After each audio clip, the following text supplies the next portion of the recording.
buscar a través de un diagnóstico cuáles son las carencias que las comunidades tienen. Y vas a la comunidad de Manuel y era una comunidad con calles de tierra. Hoy tiene calles de asfalto, dignas para que nuestros niños puedan caminar tranquilos cuando van a estudiar a la parvularia que está enfrente de la comunidad o al colegio o a las escuelas que quedan más cerca, que están a un par de metros. La llegada del presidente fue impresionante. Tenías niños con carteles subidos en los techos, literal techos con condiciones de precariedad, porque así nos hemos encontrado estas comunidades. Gracias a Dios el presidente lo anunció también ahí en Emanuel, que se está trabajando para que ya salga un decreto legislativo y podamos otorgarle a las más de 400, 500 familias que están en la comunidad de Emanuel sus escrituras de propiedad. Un trabajo que ha estado haciendo nuestra ministra de Vivienda, Michelle Sol, y que sé que ha sido muy complicado y engorroso por todos los bloqueos que sufrió en la Asamblea Legislativa, pero que hoy, gracias a la bancada CIAN, esto ha tomado mucha celeridad y sé que muy pronto todas las familias no solo van a tener un cubo, no solo van a tener calles ya reparadas, no van a tener solo murales, sino también la seguridad jurídica habitacional que les va a permitir ya poder obtener créditos y todo, entonces mejorar su calidad de vida. Para eso estamos luchando y eso es lo que ha pasado en Emanuel. Eso ocurrió en el departamento de Santa Ana y después vimos al presidente de la República en la colonia Sacamil. Hablábamos fuera de cámara que en esa zona habitan cerca de 43,000 salvadoreños que salen a trabajar y otros 43,000 que circulan por la zona. Es decir, este cubo podrá recibir a miles de hijos de todas estas familias, Carlos. Yo creo que la visita a la Sacamil y la inauguración del cubo y del skatepark yo lo veo desde dos connotaciones. La primera, todos los procesos de convivencia que se van a generar en un lugar que no tenía espacios adecuados para la sana convivencia, porque de hecho donde se construyó el cubo era un predio baldío.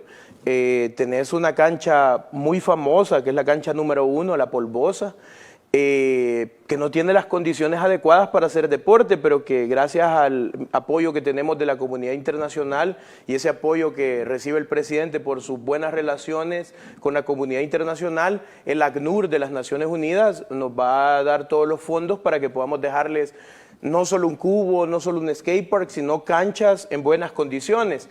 Entonces, eso te encontrabas en la Sacamil, la carencia de espacios de sana convivencia, y se había convertido una zona tan importante del municipio de Mexicanos, y no solo de Mexicanos, sino de nuestro país, en prácticamente en una zona dormitorio. Con la llegada del presidente tenemos esa primera connotación, que es el tema de la convivencia, la prevención de la violencia. Anoche me reportaban los chicos de Gen Z, que es la organización juvenil que toma la administración del cubo, que a las 12, 1 de la mañana todavía la gente quería hacer uso del cubo, cosa que no pasaba en la Sacamil. Y luego creo que viene la otra connotación, que es una connotación más política, el apoyo que sigue teniendo y el respaldo que sigue teniendo el señor presidente de la población salvadoreña. La gente se desbordó, era impresionante. A nosotros nos habían pedido que por temas de bioseguridad solo invitáramos a 60 personas y se hizo de esa forma, pero era increíble la cantidad de gente que había llegado al lugar, solo por saludar al señor presidente, por verlo, por escuchar su discurso y por expresarle su apoyo. Entonces, creo que es un mensaje claro que se recibe en un momento que tiene una coyuntura política donde, en teoría, la oposición quiere decir que el presidente ha bajado en sus índices de apoyo o de popularidad, pero la muestra que dio la población, el pueblo de mexicanos que en los años anteriores o en décadas anteriores fue un bastión del FMLN, hoy se abarrotaron para decirle al señor presidente, le apoyamos y esperamos que tome la decisión de reelegirse. O sea, no es un mensaje mío, eso es un mensaje que el pueblo llegó a decirle al señor presidente, se fue muy contento.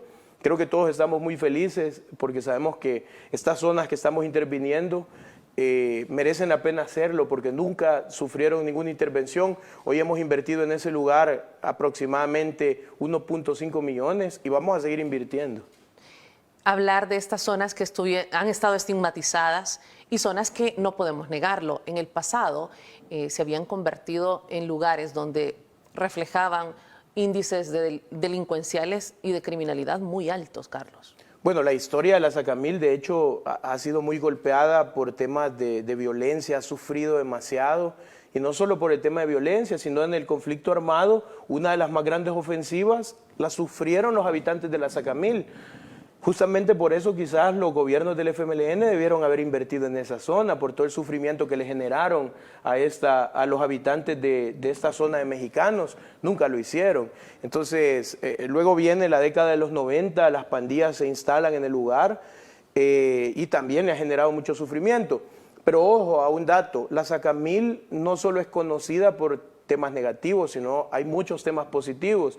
El nacimiento de la cultura hip hop en El Salvador, que nos sirve a nosotros como una herramienta de prevención de la violencia, se da, por ejemplo, todo el tema del graffiti ahí en Azacamil. O sea, el graffiti artístico, esos murales bellos que ves en los cubos y toda esa parte, o en muchas calles y avenidas muy transitadas de nuestro país, nacieron en Azacamil. Han habido poetas, han habido muchos artistas, deportistas, escritores, profesionales que han salido de la Sacamil. Hay muchas cosas buenas y por lo tanto es muy importante no soltar ese lugar que, como te digo, tiene un tránsito casi que a diario de cientos, quizás de miles de personas. Tenés dos escuelas de las más grandes de mexicanos, la Escuela República de Perú y la Escuela República de Uruguay. Tenés el Instituto Nacional Alberto Maferrer, el Seguro Social para todos los habitantes de mexicanos. O sea, es una zona que merece la pena seguir invirtiendo, darle seguimiento, el acompañamiento desde el gobierno central, de los gobiernos locales y desde la Asamblea Legislativa. No dudo de la capacidad de esas familias laboriosas de los sectores de Sacamil, mexicanos, estoy segura que sí, un saludo muy especial para ellos, pero ¿será que a los gobiernos anteriores les convenía mantenerlos estigmatizados con el fin de, era la excusa perfecta para no invertir? O quizás para captar algunos fondos de cooperación.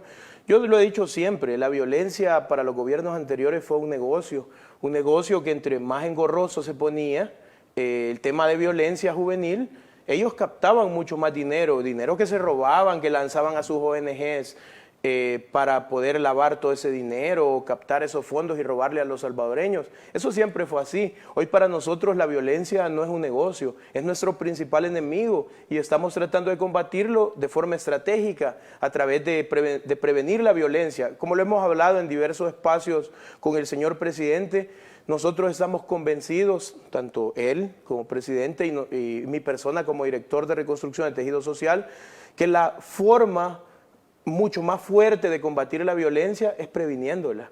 Entonces, hacer este tipo de inversiones, sé que le estamos aportando mucho al pueblo salvadoreño. Como el presidente lo dijo, no estamos como quisiéramos estar porque una vida de un salvadoreño que se pierda, un salvadoreño desaparecido, duele y créannos que sufrimos al respecto de, porque quisiéramos que eso no pasara. Pero creo que estamos mejor de como estábamos antes. Entonces, hay que ver nuestro presente y hay que seguir viendo hacia dónde vamos, como lo dijo Nayib. ¿Qué cantidad de personas se van a beneficiar en este sector? ¿Cuánto esperan ustedes que pueda llegar? ¿O qué es el reporte que han recibido hasta este momento? Yo creo que algunas estadísticas de medición las podemos tener también con los otros cubos que ya estaban en funcionamiento. Por ejemplo, le contaba al presidente que el cubo de la Comunidad Iberia, en 2 años de funcionamiento que tiene, ha recibido más de 150,000 visitas. O sea, y eso está escrito en los listados de asistencia que las personas que hacen uso de los cubos tienen que llenar. Está el cubo también de Sitio del Niño, que desde enero hasta esta fecha va teniendo ya más de 60,000 visitas. Entonces, creo que va superando un poco los parámetros. Y ahora no se diga la Sacamil, que anoche, como se lo digo, me reportaban que habían colas para poder hacer ingreso, el skatepark estaba lleno, las áreas comunes o a donde están los juegos infantiles también estaban con muchos niños divirtiéndose. Creo que en esta época que el COVID no ha generado solo el daño de todo lo que el COVID causa físicamente, sino también un daño mental a causa de las cuarentenas, a causa de todo lo que viven. Y creo que los niños han sido los más afectados.